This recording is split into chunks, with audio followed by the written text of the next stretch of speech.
Bonjour et merci de nous rejoindre pour les perspectives du jour. Et nous allons aborder aujourd'hui l'évolution de la paire euro-dollar. Thomas va nous donner ses perspectives depuis notre station de trading. La paire euro-dollar est restée telle quelle lors de la dernière session, l'ATR reste en territoire de forte volatilité. La paire dollar-yen est restée muette au cours de la dernière session, l'indicateur Williams reste en territoire de survente. Le Bitcoin a gagné 3,6% lors de la dernière session, l'oscillateur ultime est passé brutalement dans la zone négative. Le prix de l'or s'est négocié de façon latérale au cours de la dernière session, le stochastique reste en territoire positif. Merci Thomas. Passons aux dernières nouvelles dans le monde financier. L'administration Biden indique une approche plus stricte à l'égard de Wall Street, alors que les procureurs fédéraux et les régulateurs enquêtent sur d'éventuelles fautes de conduite dans les échanges frénétiques autour de GameStop.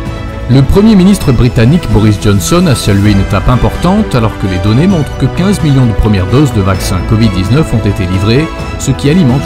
Londres domine l'UE avec près de la moitié des échanges mondiaux de devises dans la City, ce qui apaise les craintes que le 1000 carré ne souffre des conséquences du Brexit. Merci Thomas. Passons maintenant aux événements économiques majeurs d'aujourd'hui.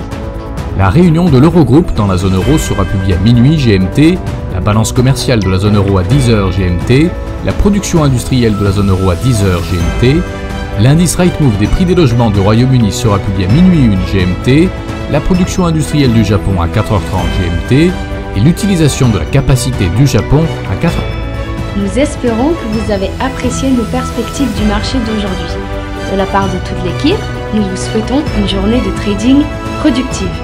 N'oubliez pas de vous connecter demain matin pour tous les événements et les dernières nouvelles sur les marchés financiers.